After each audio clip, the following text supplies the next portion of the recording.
Right now, you probably have hair on your head. It might be thick, it might be thinning, it might be exactly where you want it or driving you crazy.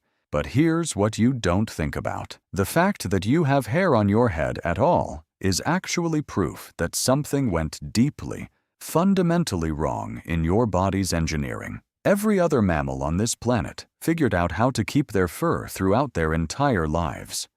Horses keep their manes until they die. Lions keep their manes until they die. Even chimpanzees, our closest genetic relatives, keep all their hair until old age. But you're slowly replacing a full head of hair with air. And not because you're broken, but because you solved a problem so extreme that your ancestors were willing to trade permanent baldness for it. And nobody talks about what that problem actually was. Let's start with a question that's been bothering anthropologists for decades.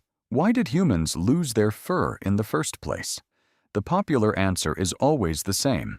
We moved to colder climates and invented clothing. But that's wrong. Here's the real timeline. Humans started losing their body hair around 2 to 3 million years ago.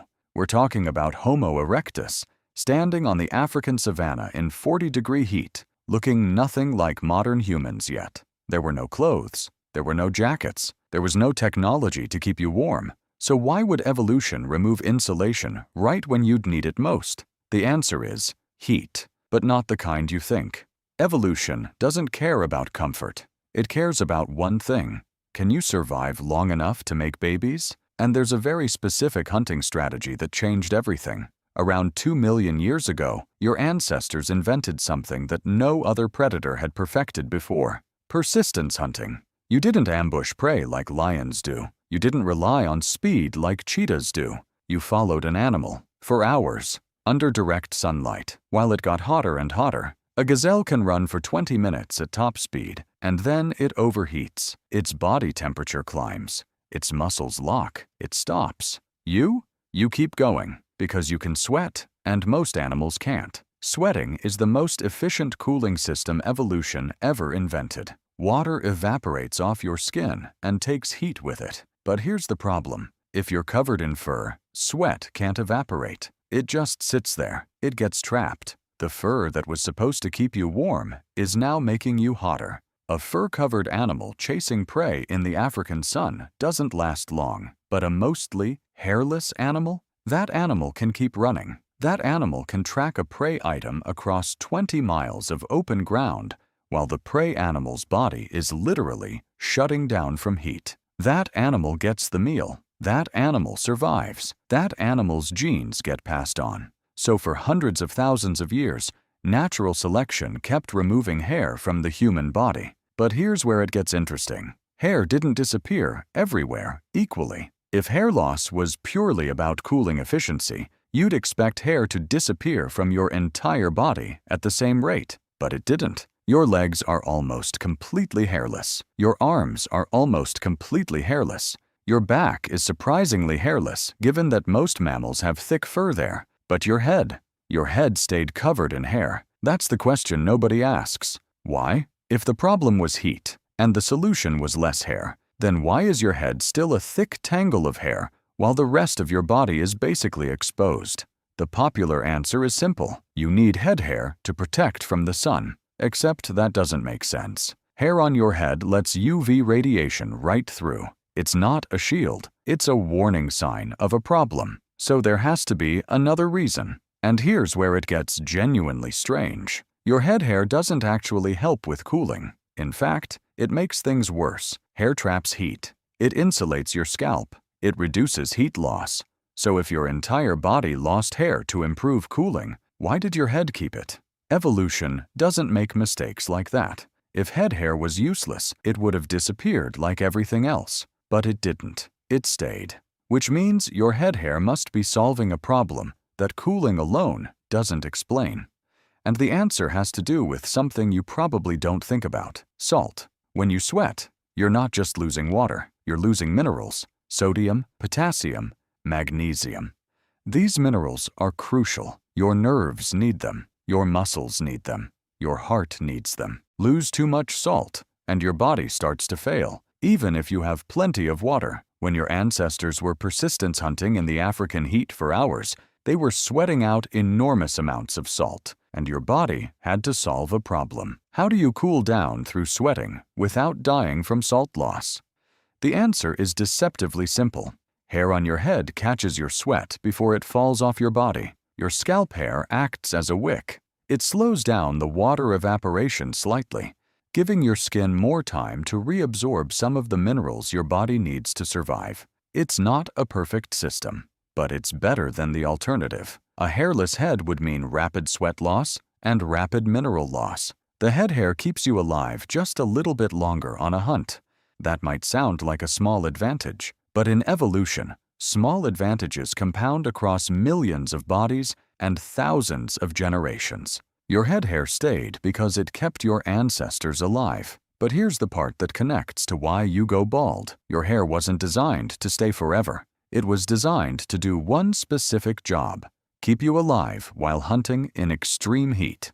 And that job has a time limit. Let's talk about what hair actually is, because most people get this wrong. Hair isn't a permanent structure. It's more like a temporary construction project.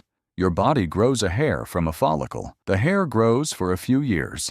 Then your body deliberately shuts down that follicle and ejects the hair. This is called the hair cycle. Growth phase, then rest phase, then shedding phase. Every single hair on your head follows this pattern. But here's what's strange. The hair cycle in humans is weirdly short compared to other mammals. A cat's hair grows continuously and falls out very slowly. A dog's hair cycles, but the cycles are much longer than yours. A human's hair cycle is relatively fast. Your head hair grows for about 2 to 7 years, depending on genetics, then it gets kicked out and replaced. This is normal. This is why you shed hair every day. But here's where it gets dark. The problem isn't that your hair falls out. The problem is that after your follicles cycle a certain number of times, they stop working altogether. They don't just rest. They shut down permanently. The follicle shrinks. It stops producing hair. This is what baldness actually is. Your follicles going into permanent shutdown. And here's the thing that neuroscientists have been studying for years. Your follicles have a limit. They can only cycle through growth and rest a certain number of times before they give up. It's like they're designed with an expiration date. Why would evolution design you with an expiration date on your hair? That seems insane. Your ancestors didn't go bald at 35 and think that was a cool evolutionary adaptation. So what's actually happening? The answer has to do with something called the replicative limit. Every time a cell divides, it makes a copy of itself. But copies aren't perfect. The ends of your DNA strands, called telomeres, get a little bit shorter each time a cell divides. Eventually, after enough divisions, the telomere gets so short that the cell stops dividing. It either dies or goes dormant. Hair follicles are exactly like this. The stem cells inside your hair follicles can only divide so many times before their telomeres run out. And then the follicle stops working. But here's the part that's genuinely interesting. Humans seem to have shorter telomeres in our hair follicles compared to other primates, which means our hair follicles run out of divisions faster, which means we go bald faster. Why would evolution give us shorter telomeres specifically in hair follicles? The answer might be that your ancestors didn't need hair that lasted forever. They needed hair that lasted until they were done making babies. That's it. Evolution doesn't care if you're healthy at 60. It cares if you can reproduce at 25.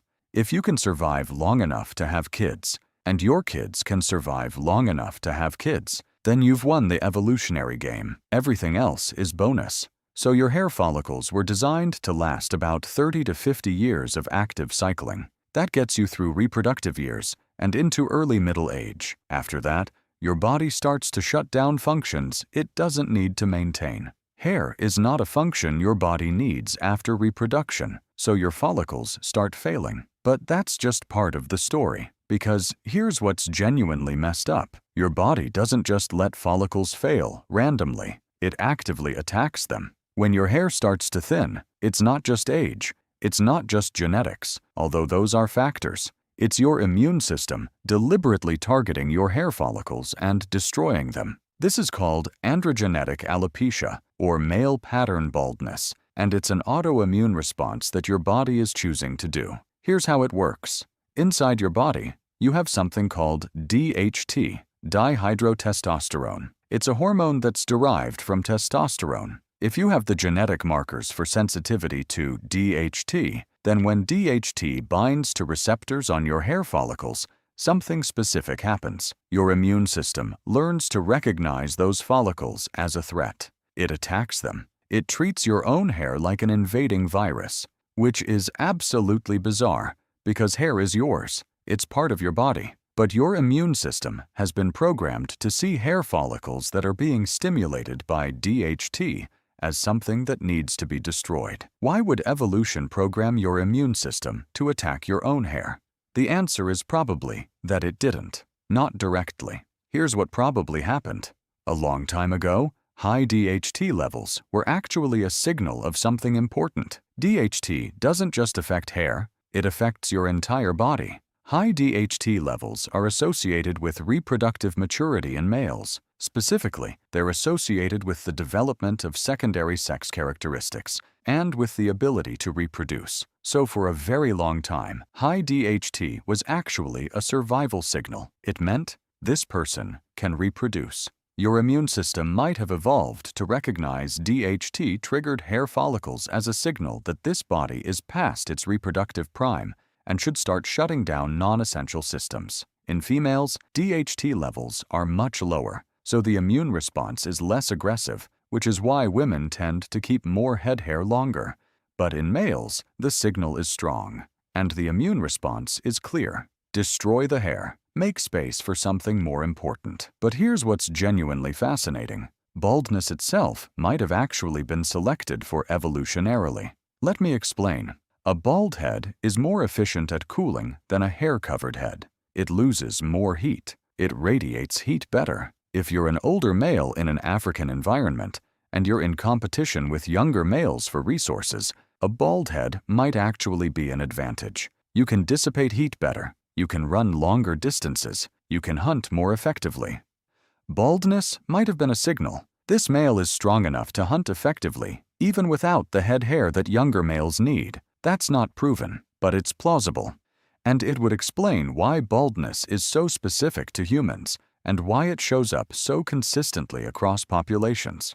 So here's what actually happened in your evolutionary history. Your ancestors solved the persistence hunting problem by losing body hair but keeping head hair. Head hair was useful for that specific hunting strategy. But then, once you started aging past reproductive years, keeping head hair became less important. Your body started shutting down hair production. But it didn't just shut it down passively. Your immune system actively attacked it, using DHT as a signal. And maybe, just maybe, losing your hair wasn't a bug in the system. It might have been a feature. A signal that you were strong enough to handle the heat loss, that you were experienced enough to compete, that your body was moving on to the next phase of life. Baldness became a marker of something. Age, yes, but maybe also status in an older generation. Now, here's where this gets personal. When you look in the mirror and see your hairline receding, what you're actually seeing is your immune system making a choice. It's not a failure of your body. It's not a disease in the modern sense.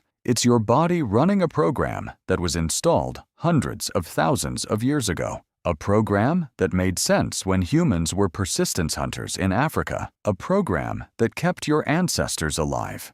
And that program is still running, even though the world you live in has absolutely nothing to do with hunting prey in the African heat. Your body doesn't know that. Your immune system doesn't know that. It just knows what it was built to do.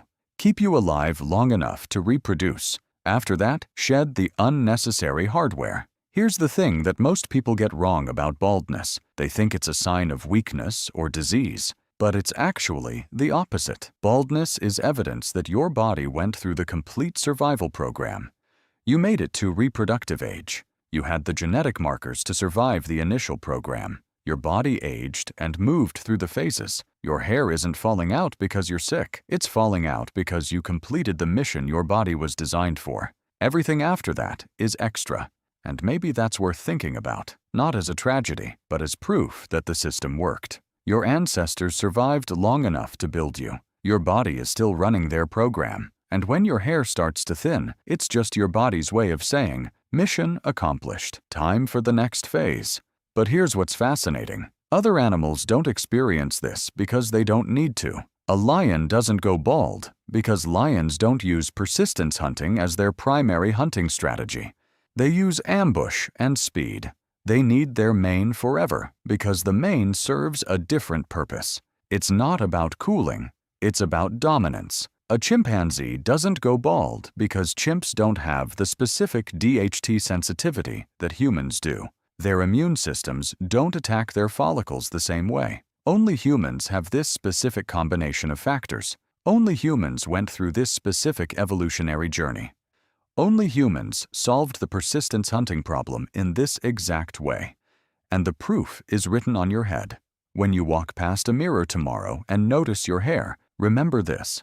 That hair is the direct evidence of millions of years of hunting. It's the physical record of your ancestors chasing prey for hours across open ground, while their bodies figured out how to not die from heat. The hair on your head is a cooling system. The baldness that might come later is not a failure. It's a completion. It's your body saying, you're done with the work that required this equipment. Your ancestors needed this hair to survive. You inherited it as proof that they did.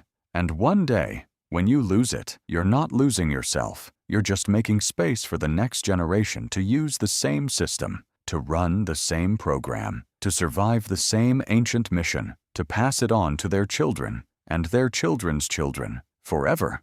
Your head isn't thinning because something went wrong. It's thinning because something went right a very long time ago, and your body is still keeping the records.